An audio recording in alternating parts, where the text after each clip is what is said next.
In 1847, a cotton plantation called Hollowbrook vanished from all official records in Pike County, Alabama. 23 enslaved people disappeared without a trace.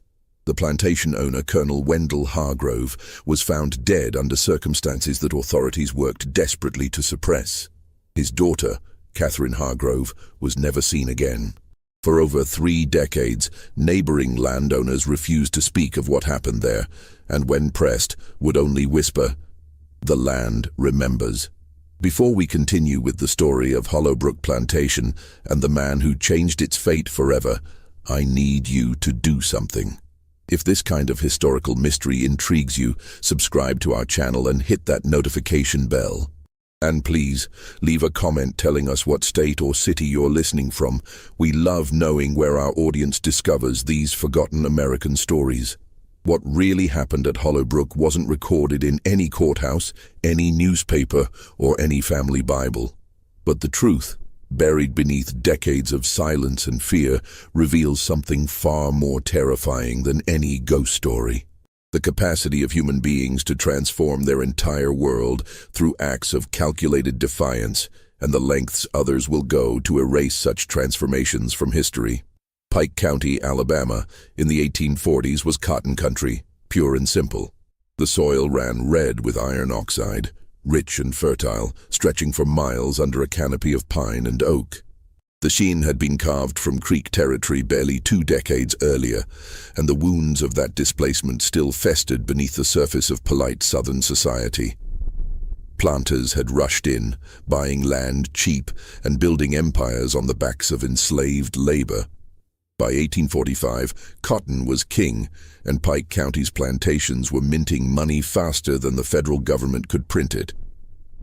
Hollowbrook Plantation sat on the eastern edge of the county, where the land began its slow descent toward the Chattahoochee River. The main house was a modest 2-story structure. Colonel Hargrove had never been one for ostentation, surrounded by 30 acres of cotton fields, a dozen outbuildings, and quarters for 23 enslaved workers. The colonel himself was a widower, his wife having died of yellow fever in 1839, leaving him with a single daughter, Catherine, who was just 14 when our story begins. Wendell Hargrove had purchased the land in 1832, shortly after the Creek removal. He'd come from Virginia with old money and older ideas about hierarchy and order. His neighbors considered him fair by the standards of the time, which is to say he rarely used the whip himself, preferring to hire an overseer for such unpleasantness.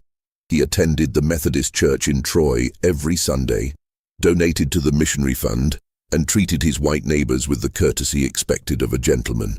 But fairness, in that place and time, was a relative concept, measured only against the depths of cruelty others were willing to plumb. Among the enslaved workers at Hollowbrook was a man the colonel had purchased in 1840 from a dealer in Montgomery. The bill of sale listed him simply as Josiah Male, approximately 25 years, field hand, no distinguishing marks. The dealer had acquired him from an estate sale in South Carolina, and before that, the records grew murky. Some said he'd been born in Virginia, others whispered he'd come from farther north, perhaps Maryland, where the institution of slavery operated under slightly different rules, and some enslaved people learned to read, despite laws forbidding it. Josiah was different from the other workers at Hollowbrook, though he took great pains to hide this difference. He was literate, a fact he guarded more carefully than gold. He'd learned his letters as a child, taught secretly by a Quaker woman who'd since fled north ahead of an angry mob. In the slave quarters at night, while others told stories or sang songs to forget their exhaustion, Josiah would lie awake, mentally composing letters he could never send, imagining a world beyond the cotton fields that stretched to every horizon. The colonel's daughter, Catherine, was 19 in 1845, a young woman trapped between 2 worlds. Her father had educated her well, too well, by the standards of Pike County society. She read philosophy and history, kept a detailed journal, and harbored dangerous ideas about human equality that she'd absorbed from books her father didn't know she'd found in his library. She was expected to marry, to become the lady of another plantation. to perpetuate the system that sustained her comfort. But Catherine had begun to see cracks in that system, inconsistencies that gnawed at her conscience. The plantation operated on a strict schedule. The enslaved workers rose before dawn, worked the fields until dusk during planting and harvest seasons, and were given Sundays off for rest and worship. They grew their own vegetables in small plots behind their quarters, raised chickens, and were allowed to keep whatever money they could earn by selling surplus on their day off. A small mercy that gave them the illusion of autonomy while reinforcing their bondage. The system was designed to be self-sustaining, to make resistance seem futile and compliance seem rational. But systems built on human suffering carry within them the seeds of their own destruction. They create pressure that builds invisibly, like water seeping through limestone, slowly dissolving the foundations until everything collapses without warning. In the summer of 1845, Colonel Hargrove made a decision that would alter the course of many lives. His longtime overseer, a brutal man named Silas Fenton, had died suddenly of apoplexy, and Hargrove needed a replacement. Rather than hire another white overseer, which would cost him precious capital, he decided to promote from within. He chose Josiah. The decision shocked the other enslaved workers and scandalized Hargrove's neighbors. An enslaved man as overseer. It was practically unheard of in that region, though not without precedent elsewhere. But Hargrove had his reasons. Josiah was intelligent, organized, and, most importantly, he'd shown no signs of rebelliousness. The colonel believed that giving Josiah a position of limited authority would make him invested in the plantation's success, would turn him into an ally rather than a potential threat. It was a catastrophic miscalculation. Josiah accepted the position with the appropriate display of gratitude and humility. He moved into the overseer's cottage, a small structure separate from both the main house and the slave quarters, and began his new duties. He organized the work crews, managed the planting schedules, and reported directly to the colonel on the plantation's operations. To all appearances, he was exactly what Hargrove had hoped for, a competent manager who kept the other workers productive without resorting to excessive violence. But behind this facade, Josiah was doing something far more dangerous. He was learning. He learned how the plantation's finances worked, how much cotton brought at market, how much Hargrove paid for supplies, where the legal documents were kept. He learned the colonel's routines, his habits, his weaknesses, and slowly, carefully, he began to share this knowledge with the other enslaved workers, not through explicit rebellion, but through subtle education. He taught some of them to read, using the Bible as a cover. Religious instruction was permitted, even encouraged. He taught them arithmetic, ostensibly to help them manage their small personal economies. He taught them to think strategically, to plan for contingencies, to imagine alternatives. Catherine Hargrove noticed the change before her father did. She'd always been observant, perhaps too observant for her own comfort. She began to see the way the enslaved workers looked at Josiah, not with the resentment she'd expected towards someone elevated above them, but with something else, something that looked almost like hope. She saw how they moved differently now, with a subtle confidence that hadn't been there before, and she saw how Josiah himself had changed, how his intelligence, previously hidden, now showed in small ways he couldn't quite suppress. She should have told her father. Any loyal daughter would have. Instead, she found herself increasingly drawn to the mystery of who Josiah really was beneath the mask of servility he showed the world. She began to find excuses to speak with him about plantation business, asking questions that went beyond what was strictly necessary. And slowly, carefully, they began a dangerous dance of words, each probing the other's true thoughts without quite revealing their own. The summer heat that year was oppressive, the kind that made tempers short and decisions rash. The cotton was coming in strong, promising a profitable harvest. Colonel Hargrove was pleased, already calculating the profits, already planning purchases that would further expand his holdings. He had no idea that the foundation of his world was about to crack wide open. In August of 1845, a slave trader passed through Pike County with a coffle, a group of enslaved people chained together, being marched south to the deeper plantations of the Cotton Belt. Among them was a woman named Sarah, who'd been sold away from her family in North Carolina. She was perhaps 30 years old, hollow-eyed with grief and exhaustion. The trader stopped at Hollowbrook, hoping to convince the colonel to purchase her. Hargrove declined. He had no need for additional workers, but he allowed the trader to rest his coffle overnight in one of his barns. That night, Josiah spoke with Sarah. What passed between them, no one recorded, but witnesses later recalled that Josiah emerged from the barn changed, his face set with a determination that bordered on rage. Sarah had told him something, shared some news or some story that crystallized everything he'd been planning, that transformed possibility into necessity. 3 days later, Sarah and 2 other enslaved people from the coffle escaped. The trader raised the alarm, organized a search party from the local plantations, but the 3 disappeared like smoke. Rumors spread that they'd been helped, that someone had provided them with food, directions, perhaps even forged papers. The trader blamed Hargrove for lax security. Hargrove, embarrassed and angry, promised his neighbors he'd be more vigilant. But the damage was done. The escape proved that resistance was possible, that the system had weaknesses, and Josiah had been the one to exploit those weaknesses, though he'd been careful to leave no evidence that could be traced back to him. Catherine Hargrove had watched these events with growing fascination and growing horror. She'd seen Josiah the night of the escape, had noticed the quiet satisfaction on his face the next morning when the news spread. And she'd understood, with a clarity that terrified her, that she was watching something unprecedented unfold. She was witnessing a man who refused to accept the world as it was, who was actively working to remake it according to his own vision. It was the most frightening and most exhilarating thing she'd ever experienced. She made a decision that would have been incomprehensible to anyone in her social circle. She began to help him. It started small.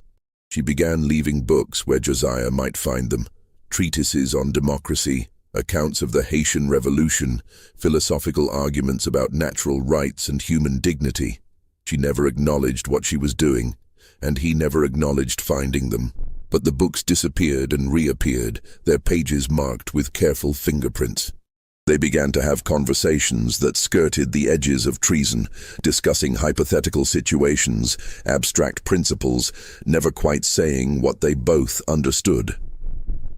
The autumn of 1845 passed in a strange state of suspended tension. The cotton was harvested and sold, bringing Colonel Hargrove the profits he'd anticipated. He began making plans for the next year, talking about clearing more land, perhaps purchasing 2 or 3 more workers to expand operations. The plantation hummed along with its usual rhythms, but beneath the surface, something fundamental had shifted. In November, a circuit preacher came through Pike County, a Methodist minister named Reverend Thomas Strickland, who traveled from plantation to plantation offering religious services to enslaved workers. The colonel allowed him to preach at Hollowbrook, as he always did. Religion was considered a pacifying influence, teaching enslaved people to accept their lot and look forward to rewards in the afterlife. But Reverend Strickland's sermon that Sunday was different. He spoke about the book of Exodus, about Moses leading his people out of bondage, about the walls of Jericho falling when the people refused to accept their oppression. His words were coded, careful, but their meaning was clear to anyone listening with the right ears. After the service, he spoke privately with Josiah for nearly an hour. What they discussed, no one knows for certain. But when the Reverend left, he carried with him several letters Josiah had written to be delivered to contacts in the north. Winter came to Pike County, bringing with it a cold that was unusual for Alabama, sharp and biting. The work in the fields slowed, giving the enslaved workers more time in their quarters, more time to talk, to plan, to organize. Colonel Hargrove noticed nothing amiss. Why would he? His workers were productive, obedient, and his overseer was managing everything efficiently. He spent his evenings by the fire, reading newspapers from Montgomery and Mobile, following the growing national debate over slavery's expansion into new territories. He considered himself a moderate on the issue, believing that the institution would gradually fade as it became economically unviable, a comfortable delusion that let him sleep well at night. Catherine, meanwhile, was losing sleep. She'd crossed too many lines, gone too far to turn back. She'd become, whether she fully acknowledged it or not, a collaborator in whatever Josiah was planning. And she still didn't know exactly what that was, only that it was building towards something momentous, something that would shatter the fragile peace of Pike County like a stone through glass. Just when it seemed the tension couldn't build any higher, when the weight of secrets and plans and unspoken alliances threatened to suffocate everyone involved, something happened that changed everything. On a freezing night in January 1846, a federal marshal arrived at Hollowbrook Plantation with a warrant for the arrest of Reverend Thomas Strickland on charges of aiding fugitive slaves. The Reverend had been caught in Tennessee with forged freedom papers, and under interrogation, he'd mentioned his contacts in Alabama, including his conversations at various plantations in Pike County. The marshal questioned Colonel Hargrove extensively. Had the colonel noticed anything suspicious? Had any of his workers shown unusual interest in the Reverend's visit? Had anything gone missing? Papers, supplies, anything that might aid an escape? Hargrove, embarrassed to be associated with such scandal, assured the marshal that nothing irregular had occurred at Hollowbrook. His workers were loyal, well-treated, content with their situation. The marshal was skeptical but had no evidence to contradict him. But Josiah had been in the room when the marshal questioned the colonel, summoned to provide information about the plantation's operations. He'd heard every word, seen the warrant, understood that the network he'd been building was compromised. The marshal's investigation would eventually lead back to him, to the letters he'd written, to the escape he'd facilitated. It was only a matter of time. That night, after the marshal had departed for Troy to continue his investigation, Josiah made his decision. He couldn't wait any longer. Whatever he'd been planning, whatever careful long-term strategy he'd been developing, it all had to happen now, immediately, before the authorities closed in. He called a meeting in the quarters after midnight, when the colonel and Catherine were asleep.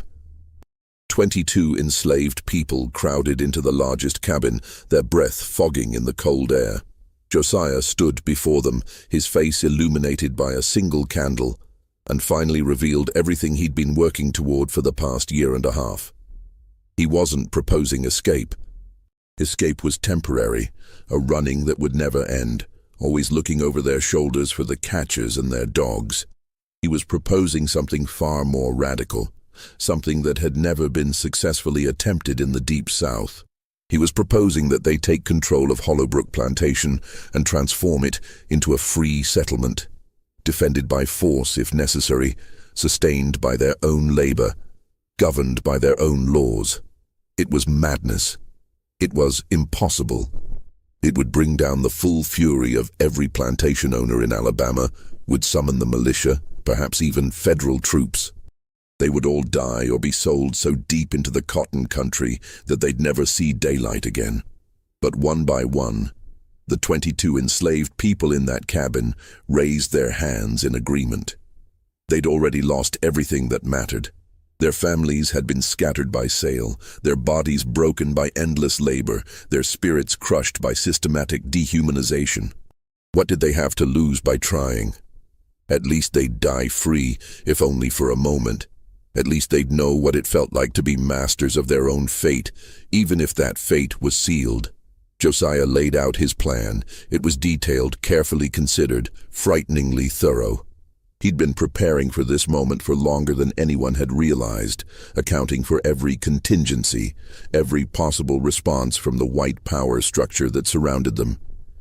It would require perfect timing, absolute commitment, and a willingness to do things that none of them had ever imagined themselves capable of doing. The first step was to secure the plantation itself.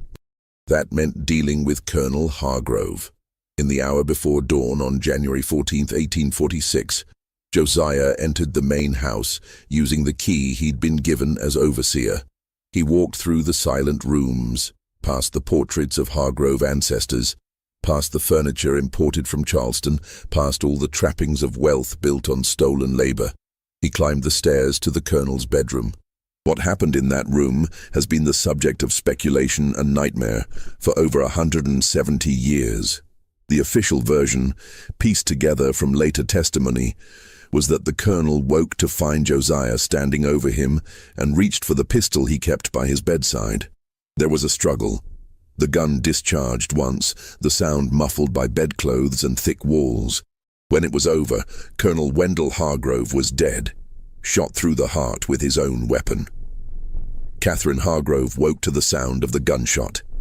She found Josiah in her father's room, standing perfectly still, the smoking pistol in his hand, the Colonel's body on the bed. For a long moment, neither of them spoke. Then Josiah said the words that would define everything that came after. "I'm sorry you had to see this, but it's done now and there's no going back. You have a choice to make." She should have screamed. She should have run to the nearest neighbor, raised the alarm, seen him hanged from the nearest tree. Instead, she looked at her father's body, thought about the life that had been laid out for her like a predetermined path, thought about the books she'd read and the principles she'd claimed to believe in, and she said, "What happens now?" What happened now would be recorded in whispered stories and suppressed documents as one of the most audacious and terrifying episodes in antebellum Alabama history. A story so dangerous that those who knew it worked actively to erase it from the record, lest it inspire others to similar acts of defiance. If you're feeling the weight of this moment, if this story has grabbed you by the throat and won't let go, do me a favor, hit that like button, share this video with someone who appreciates real American history, and subscribe so you never miss stories like this. Now let's discover what happened next at Hollowbrook Plantation. The first thing Josiah did was secure the plantation's records, all the deeds, bills of sale, correspondence, and financial documents that Colonel Hargrove had kept in his study. These papers were power, proof of ownership, proof of debts, proof of the entire legal structure that had sustained the plantation. Josiah understood that to truly transform Hollowbrook, he needed to understand and manipulate the systems that governed it. Catherine helped him. She knew where everything was kept, knew her father's business better than he'd realized. Together they gathered every document that mattered, every piece of paper that could be used against them or for them. Then they did something extraordinary. They began to forge new documents. Catherine's handwriting was refined, educated, almost identical to her father's formal script. Over the course of that first day, while the other workers secured the plantation's boundaries and prepared for whatever response might come, Catherine sat at her father's desk and created an entirely new reality on paper. She wrote a will, backdated by 6 months, in which Colonel Hargrove freed all his enslaved workers and left the plantation to be managed collectively by them, with Catherine as a silent partner. She wrote letters to business associates explaining that the colonel had experienced a religious conversion and was implementing a radical new labor system. She wrote promissory notes and debt forgiveness letters carefully designed to create confusion and buy time. It was fraud, of course, criminal conspiracy. But in that moment, legality seemed like a distant concern. They were rewriting the rules, creating a new social order from scratch, and they needed every advantage they could manufacture. The colonel's body was buried quickly and quietly in the plantation's small family cemetery with a simple marker that read, "Wendell Hargrove, 1791-1846. He sought understanding." No one from neighboring plantations was informed. No funeral was held. The official story, should anyone ask, would be that the colonel had died peacefully in his sleep, and Catherine was managing the estate according to his final wishes. For the first week, nothing happened. No neighbors came calling, no authorities investigated. Pike County was large, and Hollowbrook was somewhat isolated on the county's eastern edge. The nearby plantations were far enough away that the sound of a single gunshot wouldn't have carried. The enslaved people who'd worked at Hollowbrook simply disappeared from the broader community's awareness, as if they'd never existed. During that week, Josiah and the others implemented the structure he'd been planning for months. They divided the cotton fields into individual plots, giving each person responsibility for their own section. They established a council to make collective decisions about the plantation's operations. They created a system for sharing resources and labor, for protecting each other, for building something that looked like a community rather than a prison. Catherine found herself in a strange position. She was the only white person on the plantation, the colonel's daughter, legally the owner of everything around them. But she'd chosen to align herself with Josiah's revolution, and that choice had transformed her into something her society had no name for. Neither master nor enslaved, neither oppressor nor oppressed, existing in a liminal space that terrified and exhilarated her in equal measure.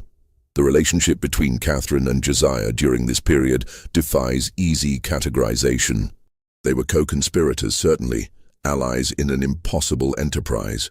But there was something else developing between them, something that would have been unthinkable in the world they'd come from, something that emerged naturally from their shared risk and shared purpose. They spent long hours together, planning, strategizing, teaching each other things they'd never had the opportunity to share across the racial divide that had always separated them. She taught him the finer points of business and law. He taught her about survival, about resilience, about seeing the world from a perspective she'd never imagined. The other workers watched this developing relationship with mixed feelings. Some were suspicious, wondering if Catherine was truly committed to their cause or if she'd eventually betray them to save herself. Others recognized that her presence was essential to their survival. Without her, they had no legal claim to the plantation, no way to interact with the white world that surrounded them.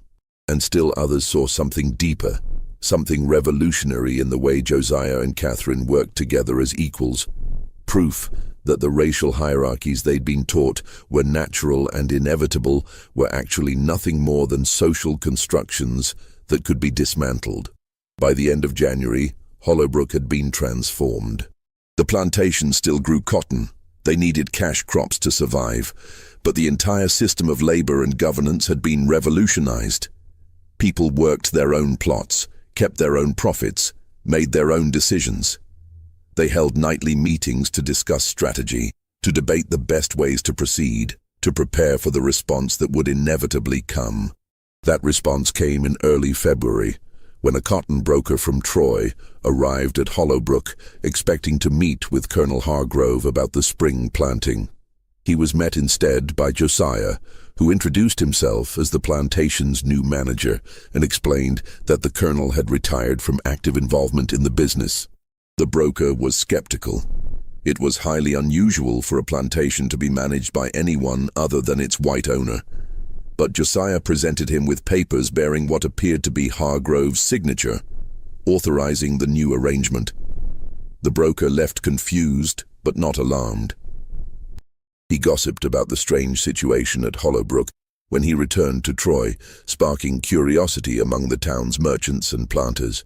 Within a week, several of Hargrove's business associates sent letters asking for clarification about his plans. Catherine responded to each letter in her father's name, keeping the fiction alive, buying more time. But time was running out. In early March, a neighboring planter named Marcus Shipp decided to pay a personal visit to Hollowbrook. Shipp owned a large plantation to the north and had been friends with Colonel Hargrove for years. He'd been troubled by the rumors coming out of Pike County and wanted to see for himself what was happening at his old friend's estate. He was turned away at the property line by 3 of Josiah's men, who told him politely but firmly that Colonel Hargrove was ill and receiving no visitors. Shipp was outraged. He demanded to speak with the colonel, to see Catherine, to understand what was happening on the plantation. When the men refused to let him pass, he threatened to return with the county sheriff. That night, Josiah called an emergency council meeting. The moment of crisis had arrived. They could no longer maintain the fiction that everything was normal at Hollowbrook. Shipp would return, probably with law enforcement, and when he did, the truth would emerge. The colonel was dead. The plantation was being run by its former enslaved workers, and Catherine had conspired with them to commit fraud on a massive scale. They debated their options deep into the night. Some argued for immediate flight, abandoning the plantation and heading north before they could be captured. Others wanted to fight, to defend Hollowbrook against anyone who tried to take it from them. A few suggested sending an emissary to the state capital, trying to negotiate some kind of legal settlement that would legitimize their position. Josiah listened to all these suggestions, then proposed something different. They would, he argued, tell the truth, or at least a version of it that might be believable. They would admit that Colonel Hargrove had died, but they would present Catherine as the sole heir who had decided to implement her late father's progressive vision for the plantation. They would emphasize that they were still producing cotton, still contributing to the regional economy, still maintaining order and discipline. They would present their revolution not as a rebellion against the social order, but as an experiment in enlightened labor relations, something that benefited everyone involved. It was a desperate gambit, built on lies and hopes, and the slim chance that profit motive might overcome racial prejudice. But it was the only plan that didn't end in either flight or bloodshed. Catherine agreed to play her part. She would be the face of Hollowbrook, the respectable white woman who'd inherited her father's estate and was trying to honor his unconventional final wishes. She would deal with the white world, while Josiah and the others managed the plantation itself. It would require maintaining a careful fiction, performing roles that none of them believed in, but it might just work. When Marcus Shipp returned 3 days later with the county sheriff, he found Catherine waiting for him on the porch of the main house, dressed in mourning black. She invited them in, served them tea, and explained with remarkable composure that her father had passed away in January. She showed them the will, the business documents, the letters of instruction that she and Josiah had forged. She described her father's deathbed conversion to more humane labor practices, his desire to prove that plantations could be profitable without resorting to brutality or the permanent bondage of workers. The sheriff was deeply suspicious. Nothing about the situation made sense by the standards of Pike County society. Why hadn't they been notified of the colonel's death immediately? Why had Catherine continued to correspond as if her father was still alive? Why were formerly enslaved people apparently making decisions about plantation operations? But Catherine had prepared for these questions. She explained that her grief had overwhelmed her judgment, that she'd been trying to honor her father's wishes before announcing his death publicly, that she'd been advised by a lawyer in Montgomery, a fictional character she described in convincing detail, that the gradual transition to new labor arrangements would be more successful than an abrupt announcement. She showed them the plantation's account books, proving that cotton production hadn't declined, that debts were being paid, that everything was functioning smoothly. Marcus Shipp remained unconvinced, but he couldn't point to any specific law being broken. The workers at Hollowbrook weren't running away. They were working their assigned plots and producing cotton. Catherine was white, propertied, and legally entitled to manage the plantation as she saw fit. The situation was unusual, certainly, but was it actually illegal? The sheriff decided to make inquiries. He would check with the county courthouse about the colonel's will, speak with business associates about the plantation's financial situation, and return with more questions if anything seemed amiss. In the meantime, Hollowbrook would be watched carefully. After Shipp and the sheriff left, Catherine collapsed into a chair, her hands shaking. The performance had exhausted her, the constant awareness that every word, every gesture, could doom them all. Josiah brought her water, and for a long moment they sat together in silence, both understanding that they'd bought time, but not much of it. The spring of 1846 was a tense season at Hollowbrook. The workers planted cotton in their individual plots, working with an intensity born of desperation. They knew that their survival depended on producing a profitable crop, on proving that their system could work. But they also knew that forces beyond their control were marshalling against them. Rumors spread throughout Pike County like wildfire. Some said that Hollowbrook had become a haven for runaway slaves from other plantations. Others claimed that the workers there were planning a wider rebellion, that they were stockpiling weapons and preparing to attack neighboring estates. Still others whispered about an unnatural relationship between Catherine Hargrove and her father's former property, suggesting that she'd been corrupted, seduced, driven mad by grief and isolation. None of these rumors were entirely true, but they created an atmosphere of fear and suspicion that made everything more dangerous. Neighboring planters began to see Hollowbrook not just as an aberration, but as a threat to the entire social order of the region. If enslaved people at one plantation could take control and survive, what would stop others from trying the same thing? In May, a group of planters, led by Marcus Shipp, petitioned the Pike County government to investigate Hollowbrook for suspected violations of Alabama's slave codes. They argued that Catherine Hargrove was allowing her workers an excessive degree of autonomy, that she wasn't maintaining proper discipline, that the plantation had become a dangerous example that could inspire insurrection elsewhere. The county responded by sending a magistrate to inspect Hollowbrook's operations. The magistrate, a careful man named Horace Kellerman, arrived without warning on a humid morning when the cotton plants were just beginning to show their first bolls. He spent 2 days at the plantation, observing the work routines, examining the living conditions, questioning both Catherine and several of the workers about their arrangements. What Kellerman found confused him. By the standards of Alabama law, nothing at Hollowbrook was technically illegal. The workers were not free. Catherine maintained legal ownership of them, presenting the required documentation to prove her claims. But their actual living and working conditions were unlike anything he'd seen before. They had considerable autonomy, worked on incentive-based systems, lived in conditions that approached comfort. It was strange, unprecedented, but not clearly in violation of any statute. Kellerman's report to the county court was ambivalent. He noted irregularities and recommended continued monitoring, but he couldn't identify any specific legal violations that would justify intervention. His report satisfied no one. The planters wanted action, wanted Hollowbrook shut down as a warning to others. But without clear legal grounds, the county government was reluctant to act. The stalemate continued through the summer. Hollowbrook existed in a strange state of semi-legitimacy, neither fully accepted nor forcibly disbanded. The cotton grew tall in the fields, promising a strong harvest. Catherine continued her performance as the respectable plantation owner, corresponding with merchants and brokers, maintaining the fiction that everything was normal. Josiah managed the daily operations, coordinating the work crews, ensuring that every aspect of their operation ran smoothly enough to deflect criticism. And slowly, carefully, the relationship between Catherine and Josiah evolved beyond conspiracy into something deeper.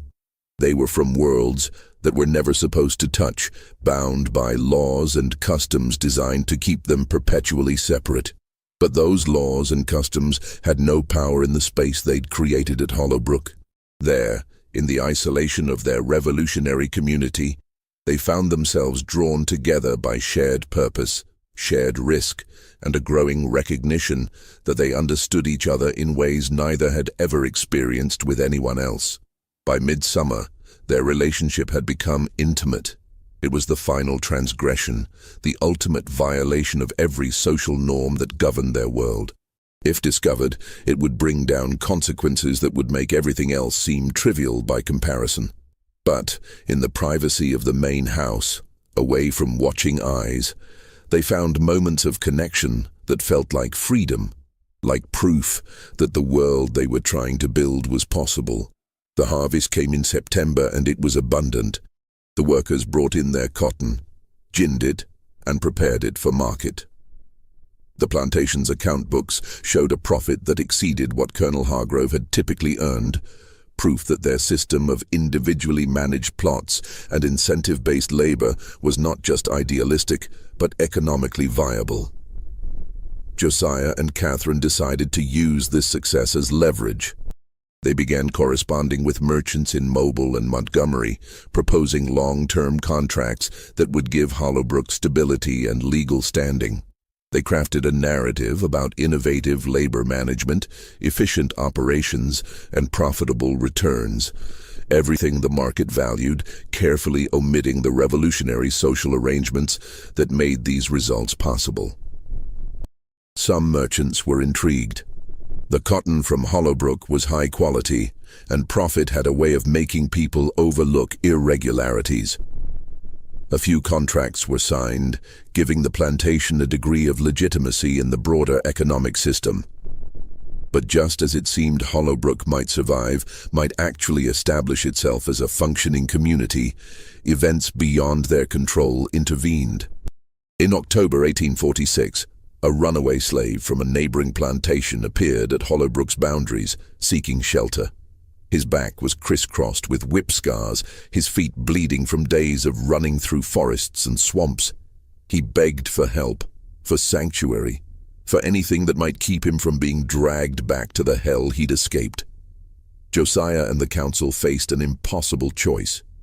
If they turned him away, they would be betraying everything they claimed to believe in, abandoning someone who desperately needed their help.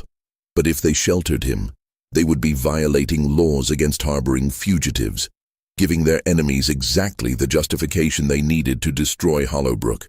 They chose to help him. They hid him in one of the outbuildings, treated his wounds, gave him food and rest. They knew it was reckless, knew it might be the mistake that doomed them all, but they couldn't bring themselves to do otherwise. The runaway's former owner, a particularly brutal planter named Silas Hammond, organized a search party. He had every legal right to pursue his property, and he had no intention of letting this particular slave escape. The man knew too much about Hammond's activities, had witnessed things that could ruin Hammond's reputation if they became public. The search party arrived at Hollowbrook 3 days after the runaway had sought shelter there. They demanded permission to search the plantation, claiming they had reliable information that their fugitive was being harbored there. Catherine refused, asserting her property rights and demanding they produce a warrant before entering her land. It was a legally sound position, but it bought them only hours. Hammond returned that same evening with the county sheriff and a properly executed search warrant. They swept through Hollowbrook systematically, checking every building, every hiding place. They found the runaway in a storage shed, cowering behind bales of cotton. Hammond's fury when he found his property was terrifying to witness. He accused Catherine of criminal conspiracy, of violating the Fugitive Slave Act, of corrupting the social order. He demanded that the county prosecute her to the fullest extent of the law. And then, in his rage, he revealed something that would prove catastrophic. He claimed that Hollowbrook had become a haven for abolitionists and race mixing, that Catherine Hargrove had taken one of her own slaves as a lover, that the entire plantation was a den of depravity that needed to be cleansed. The accusation hung in the air like poison. The sheriff looked at Catherine, at Josiah standing protectively nearby, and understanding dawned on his face. The rumors had been true. This wasn't just about innovative labor practices or property rights. This was about the systematic violation of every racial and sexual taboo that held Southern society together. That night, after the sheriff and Hammond had departed with their recovered fugitive, Catherine and Josiah stood together in the main house and faced the reality of their situation. Everything was about to come crashing down. Hammond's accusations would spread throughout Pike County like plague. No amount of legal maneuvering or economic success would save them now. They had crossed the one line that could never be forgiven. They had perhaps a week before Hammond and his allies organized a response. A week to decide whether to run, to fight, or to face whatever judgment was coming. The council met through the night, voices raised in argument and desperation. Some wanted to flee immediately, to head for the Chattahoochee and beyond, try to reach free territory before they were hunted down. Others wanted to fortify the plantation, arm themselves, prepare for a siege. A few argued for surrender, hoping that cooperation might result in mercy. Josiah stood before them and proposed something that stunned everyone into silence. He suggested that they disappear. not by running away, but by ceasing to exist as Hollowbrook Plantation altogether. They would burn the main house, destroy the records, scatter in different directions, and regroup later in places where they could build new identities and new lives. The plantation would become a mystery, an abandoned ruin that authorities would puzzle over but never quite understand. It was an audacious plan, one that required coordination and commitment and the willingness to sacrifice everything they'd built over the past 9 months. But it was, perhaps, the only plan that gave them all a chance of survival. Catherine listened to the debate, feeling the weight of her choices pressing down on her. She could still save herself, probably. She could claim she'd been deceived, coerced, held prisoner by these people who'd murdered her father. She could perform the role of victim, let Josiah and the others take all the blame, and walk away with her freedom and perhaps even her reputation intact. She looked at Josiah, remembered everything they'd shared, everything they'd tried to build together, and made her choice. "If we scatter," she said quietly, "we scatter together. Where you go, I go." The words sealed her fate and transformed the nature of their revolutionary experiment. This was no longer about a plantation or a social system. It had become about something more fundamental, about the possibility of connection across lines that were supposed to be absolute, about the power of choice to remake identity itself. They had 4 days to implement their plan. 4 days to gather supplies, forge new documents, create new identities for 24 people. 4 days to prepare for a disappearance so complete that it would baffle investigators for generations. On the night of November 3rd, 1846, Hollowbrook Plantation burned. The fire started in the main house, spread to the outbuildings, consumed the gin house and the cotton stores. By morning, nothing remained but smoking ruins and questions that would never be satisfactorily answered. If this story has grabbed you, if you need to know how this incredible tale ends, help us reach more people who love these hidden histories. Hit that like button, subscribe to the channel, and share this video with anyone who appreciates the complex, often uncomfortable truths about American history. Now, let's discover the final chapter of Josiah's revolution and what happened to the people of Hollowbrook. The official investigation into the fire at Hollowbrook Plantation was perfunctory and confused. When county authorities arrived, they found the plantation completely abandoned. Every building had burned to varying degrees. The slave quarters were empty, showing signs of hasty departure, but no evidence of violence. The main house was utterly destroyed, with what appeared to be human remains found in the wreckage, later presumed to be Colonel Hargrove, though the identification was never certain given the fire's intensity. What most puzzled investigators was the systematic nature of the destruction. This hadn't been an accidental fire. Someone had deliberately burned the plantation's records, its cotton stores, its equipment. And then, even more mysteriously, everyone had vanished. Catherine Hargrove, Josiah the overseer, and all 22 enslaved workers. No bodies were found beyond the presumed remains in the main house. No witnesses reported seeing anyone leave. It was as if 24 people had simply dissolved into smoke along with the plantation buildings.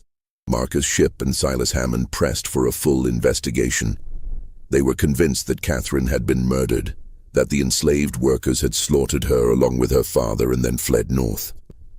They organized search parties, offered rewards for information, pressured the county government to pursue the fugitives with every available resource. But the searches turned up nothing. No one matching the descriptions of Hollowbrook's workers appeared in any of the usual channels for catching runaways. No reports came in of suspicious groups moving north through Alabama or Tennessee. The people from Hollowbrook had vanished as completely as if they'd never existed. What actually happened was more complex and more carefully orchestrated than anyone suspected. In the days before the fire, Josiah and Catherine had divided the Hollowbrook community into small groups, no more than 3 or 4 people each, and created detailed plans for each group's departure and destination. Some headed north toward Tennessee, others east toward Georgia, still others west into Mississippi. They left at different times, traveled different routes, and had different cover stories prepared for anyone who questioned them. Catherine and Josiah traveled together, along with two other people from Hollowbrook, a woman named Ruth and a young man named Marcus. No relation to Marcus Shipp, the name being coincidentally common. They'd prepared false papers identifying Catherine as a widow traveling with her servants, heading to Mobile to board a ship for Philadelphia where she had family.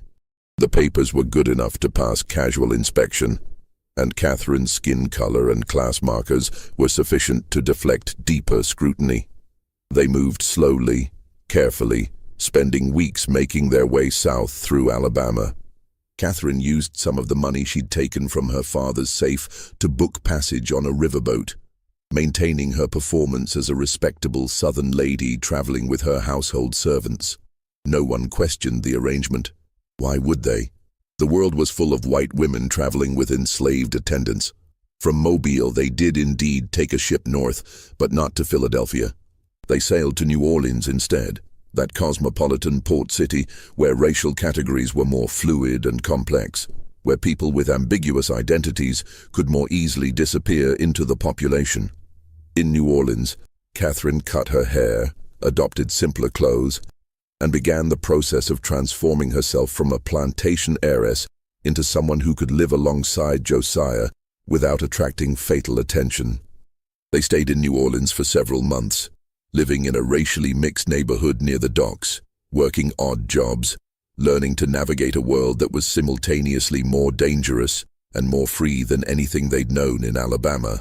Catherine discovered skills she'd never needed before: how to wash clothes, how to haggle in markets, how to survive on wages that would have seemed absurdly small at Hollowbrook. Josiah taught her what he'd learned about survival, about reading situations, about the subtle codes and signals that could mean the difference between safety and disaster. In the spring of 1847, they heard news that both relieved and disturbed them.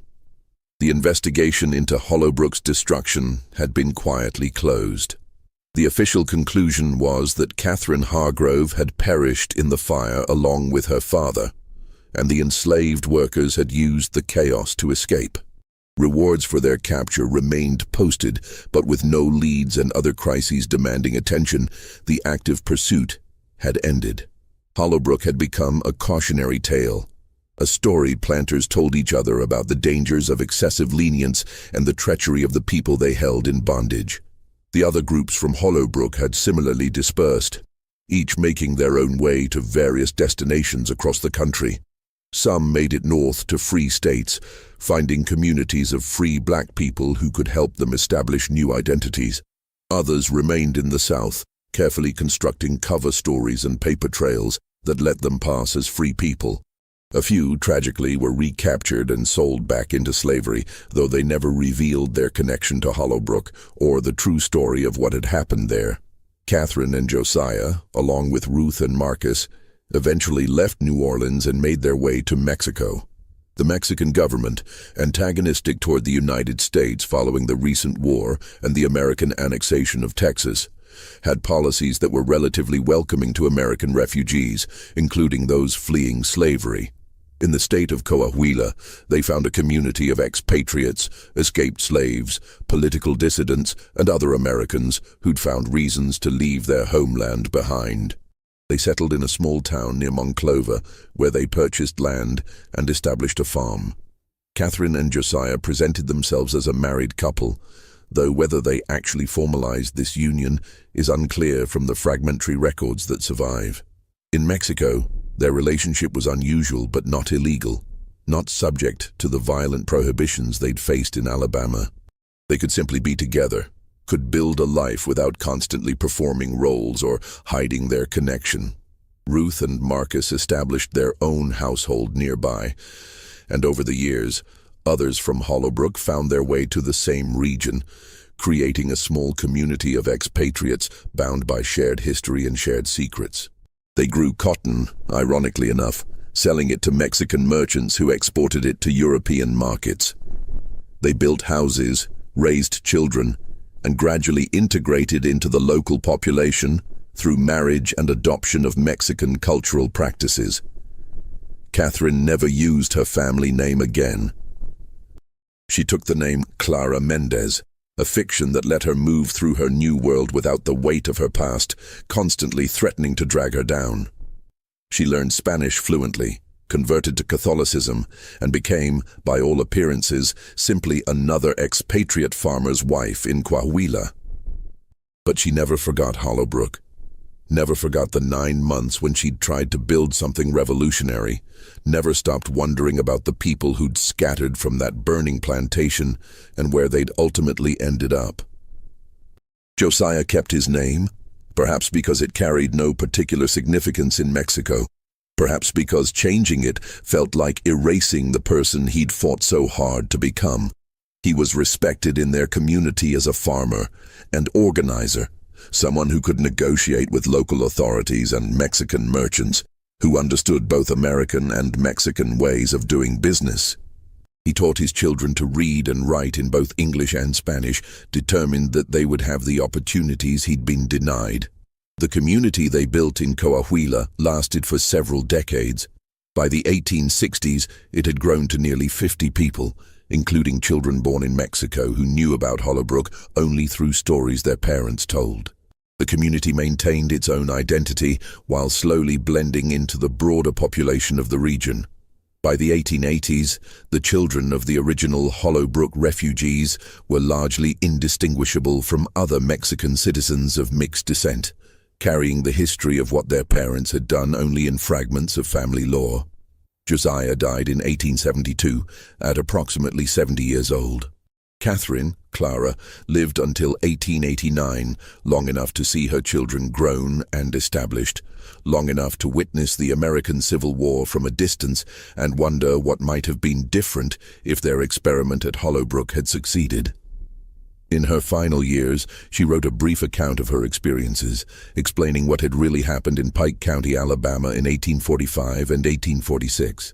The manuscript was written in Spanish, hidden among her family's papers, and rediscovered decades later by historians researching Mexican-American relations in the antebellum period. That manuscript, combined with fragments of testimony from other Hollowbrook refugees found in various archives, provides the only reliable account of what actually happened at the plantation. It reveals a story far more complex and unsettling than the official narrative of rebellion and destruction. A story about people who'd tried to create an alternative to the South's plantation system, who'd briefly succeeded, and who'd been forced to literally burn their experiment to the ground and flee when the system they'd challenged proved too powerful to overcome.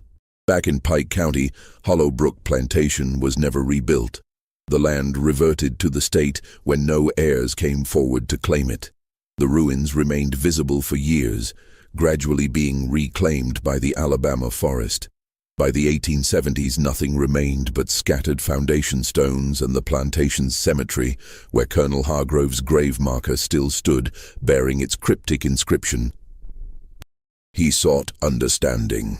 The story of what happened at Hollowbrook became local legend, told in whispers and half-truths. Some claimed it had been destroyed by abolitionists from the North, part of a conspiracy to undermine slavery. Others insisted it had been divine punishment for Hargrove's tolerance of disorder and race mixing. A few told darker tales, speaking of curses and hauntings, of Hargrove's ghost wandering the burned ruins searching for his traitorous daughter. But no one who knew the full truth spoke it openly. The story was too dangerous, too threatening to the social order that had reasserted itself after the Civil War. Even after slavery ended, the idea that enslaved people had successfully taken control of a plantation, that they'd operated it profitably as free workers, that a white woman had willingly joined their cause and abandoned her class position. These facts were too revolutionary, too threatening to the narratives of racial hierarchy that persisted long after emancipation. The federal government's records from the era show only confusion about Hollowbrook. Reports mention the mysterious fire and disappearance, note the failure to recover any fugitives, and eventually file the entire incident under unresolved. The Freedmen's Bureau, established after the Civil War to assist formerly enslaved people, had no record of anyone from Hollowbrook ever seeking assistance, which makes sense. The Hollowbrook refugees had already established their freedom years before the government was willing to acknowledge such freedom as legitimate. In the 20th century, historians occasionally stumbled across references to Hollowbrook in their research, but without Catherine's manuscript or testimony from the survivors, they had no way to piece together what had actually occurred. The incident appeared in a few academic papers as a footnote, one of many minor mysteries from the antebellum period, interesting but ultimately insignificant. It was only in the 1970s that a Mexican historian named Dr. Elena Vasquez, researching the history of American refugees in Coahuila, discovered Catherine's manuscript among papers donated to a regional archive by one of her descendants. Dr. Vasquez recognized the document's significance and began the painstaking process of verifying its claims and reconstructing the full story of Hollowbrook Plantation. Her research confirmed that a plantation by that name had existed in Pike County, that it had burned under mysterious circumstances, and that everyone associated with it had disappeared without explanation. She traced the descendants of several Hollowbrook refugees, finding scattered evidence that supported Catherine's account. Family stories, material artifacts, patterns of migration that matched the narrative in the manuscript. Dr. Vasquez published her findings in 1982 in a Spanish-language historical journal, then in an English translation in 1985. The article caused a minor sensation among historians of slavery and antebellum America, but it never penetrated mainstream consciousness. The story was too complex, too ambiguous in its implications, too resistant to simple narratives of either heroic resistance or tragic victimization. What happened at Hollowbrook Plantation challenges comfortable assumptions about the antebellum South. It reveals that enslaved people were capable not just of individual resistance or violent rebellion, but of sophisticated social organization, of economic management, of creating functioning alternative societies when given the opportunity. It shows that some white Southerners were capable of recognizing the humanity of enslaved people and joining causes that contradicted everything their society stood for. It demonstrates that the plantation system's stability depended not on its efficiency or inevitability, but on constant enforcement through legal violence and social pressure. The story also reveals the limitations of such resistance. Hollowbrook succeeded briefly, but only in isolation, and even that limited success required them to ultimately destroy what they'd built and flee. The system was too powerful, too entrenched, too willing to use violence to maintain itself. Individual plantations could be transformed, but the entire social order could not be overturned without the kind of massive upheaval that would only come with the Civil War. Josiah and Catherine's relationship adds another layer of complexity to the story. Their partnership violated every racial and sexual taboo of their society, yet it was fundamental to Hollowbrook's brief success. Catherine's legal status and race gave the plantation a veneer of legitimacy that protected it for months. Josiah's intelligence and organizational skills made the transformation possible.